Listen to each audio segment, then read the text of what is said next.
Welcome to the 2006 NCBA Cattle Industry Annual Convention and Trade Show in Denver, Colorado, and to Cattlemen's News and Views, your source for convention news and industry information. Brought to you by AgriLabs, Farnham, Food 360, Land O'Lakes Feed, Marielle, Purina Mills, and Ag Infolink. And now, Cattlemen's News and Views. Hello and welcome to this edition of Cattlemen's News and Views. I'm Mike Adams. And I'm Trent Luce. Where have you been today? I have been out and about on the loose. On the loose? On the loose. How cute. It took me a whole lifetime to come up with that. Did it really? I'm going to go to the trade show, find some young enthusiasts about the beef industry, the beef ambassadors, and energy and attitudes are just tremendous here today at the NCBA convention. People are excited. You know, a lot of people talking about drought. That's a big concern for a lot of producers around the country, isn't it? It is the one thing that we can't control, so we try to put that on the back burner, but it is huge and many people have been affected, and you don't need to. We've got a gentleman here in the studio audience from Throckmorton, Texas. Just talk to him about what drought really means. Yeah, it really has a lot of people concerned, and we're getting ready for Secretary Joe Hans to make his appearance. That'll be interesting, see what he has to say, whether it's about trade or animal ID. A lot of questions still. A lot of questions, a lot of ideas, and what will be important is what we can take from those ideas home next week and next year and apply them and make the beef industry better. We're going to turn you loose. I am loose, on the loose. Thanks, very Mike. good. Thanks, Trent. You know, Thursday morning started off with an inspiring presentation by Dr. Barry Asmus. Dr. Asmus, a senior economist for the National Center for Policy Analysis, gave the keynote address at this year's opening general session. Dr. Asmus and other cattle industry experts spent an hour and a half talking with cattle producers about what's been done to address critical issues affecting the beef industry over the last decade, as well as what's ahead in beef safety, nutrition, exports, and other areas of concern. The look forward also focused on the long-range plan. You know, one area where cattle producers need to keep looking ahead, consumer demand. NCBA Vice President Mark Thomas says while beef is coming back, there is still concern about a trend among college-age students, especially women, toward a vegetarian diet. He says it's important to get the information out to the nation's youth that eating beef can be healthy and eating it is not cruel to animals.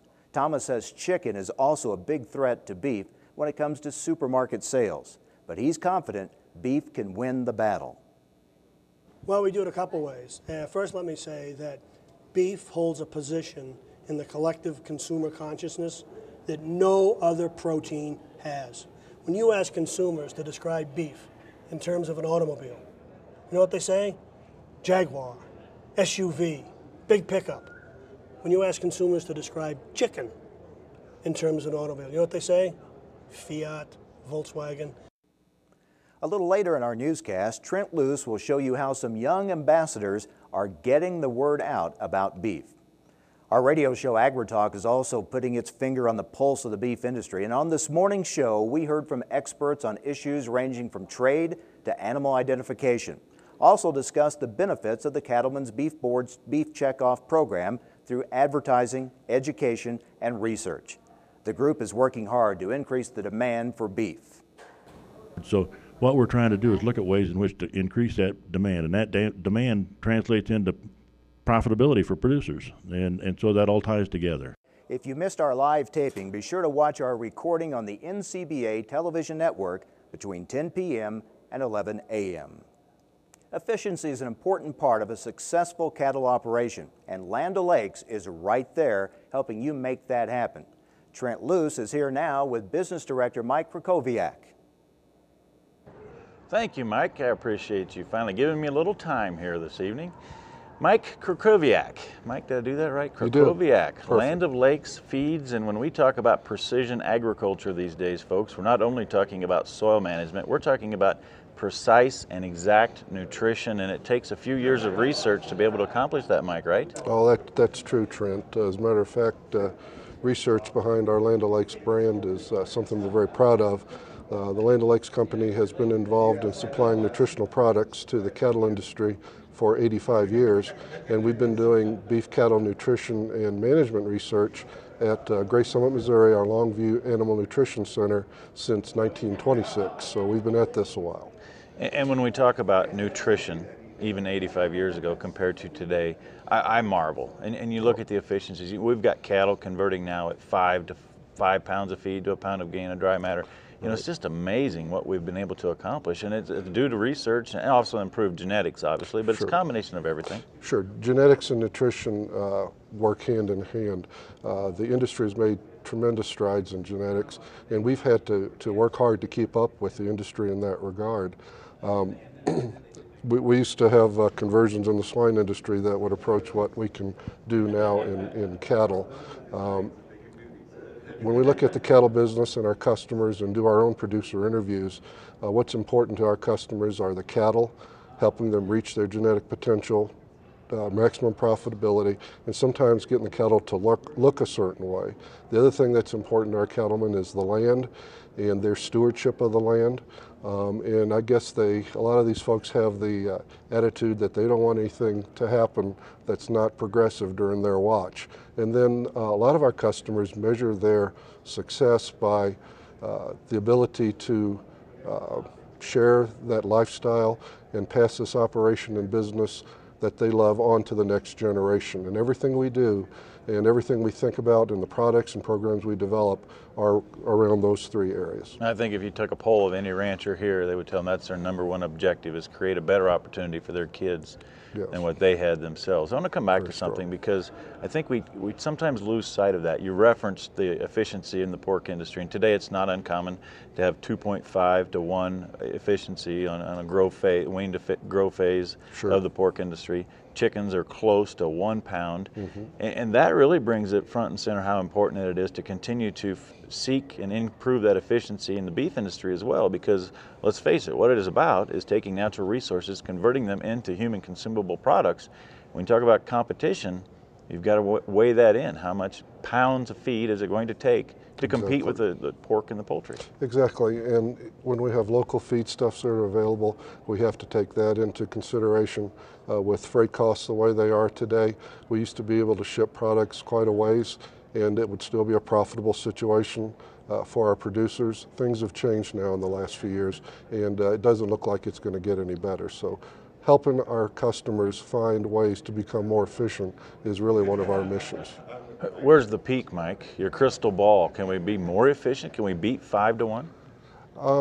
I think so, Trent. I think it's a matter really of fine-tuning these programs, maybe controlling the environment that these cattle are living in better than we do today.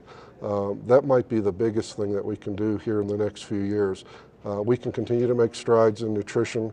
We continue to bring on products in the Land O'Lakes brand that would help maximize the producer's labor and help these animals reach their genetic potential. But I think environment is really where it's at, because we have situations at our Longview Animal Nutrition Center where these animals can gain higher than what their feed efficiency is. And so that's a little bit less than or different than a commercial situation. So we know that the genetics are there. We know we can control the feedstuffs. Environmental and helping our producers to manage the environment that these cattle are in is probably where we can make the quickest strides right now.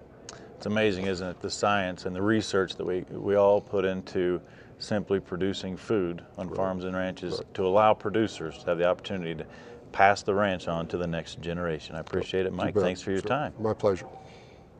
All right, Trent, catch your breath. We'll get back to you in a few moments. The NCBA trade show officially opened for business Wednesday night with the Wild Wild West reception. Attendees and their families enjoyed a Western barbecue buffet, complete with meatballs, watermelon, and cornbread. All this while taking in the more than 250 exhibits on display.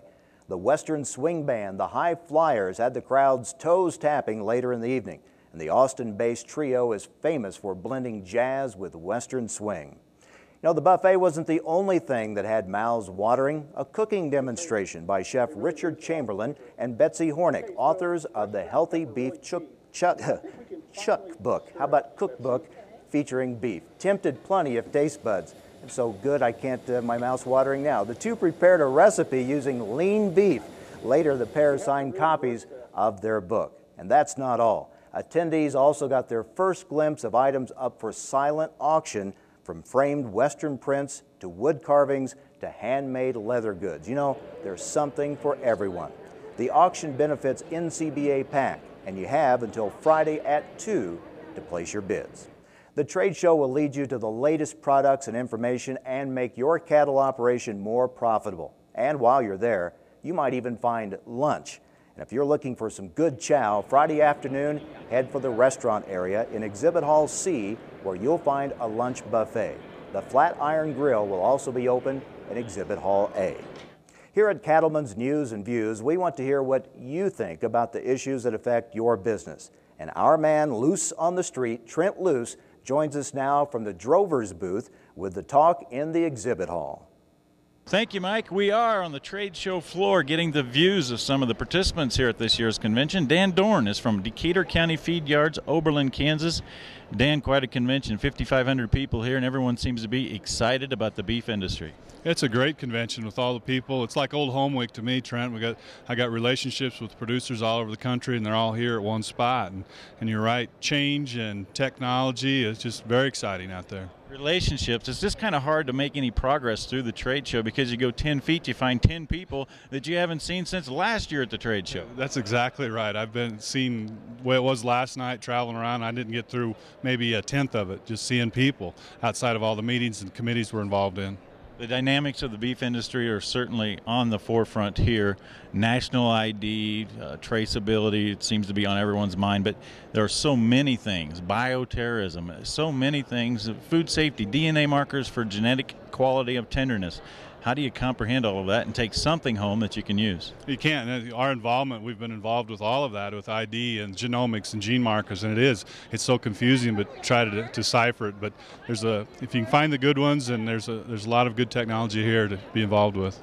It's just amazing to think about the history, and this is really about Cowboy Up, and we've got Creating the Legacy coming on later in the week with the National Cattlemen's Fund or Foundation.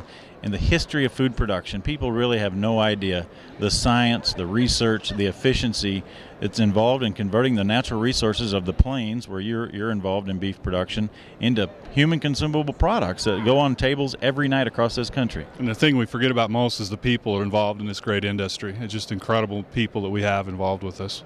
I think it could be said that possibly the food that we produce is a byproduct. We get together with people that we truly enjoy, and the energy carries us forward to another year. Dan Dorn, thank you, and enjoy the trade show. Thank you. Send it back to you, Mike. All right, Trent, thanks a lot. You know, protecting your cattle from disease is the key to a profitable and successful operation. AgriLabs tells us what it's doing to make that easier for you when we return. Marginal deficiencies in macro or trace minerals can have serious effects on the performance and profitability of your herd. But Rangeland brand minerals are research tested and field proven to provide the proper balance of these essential nutrients.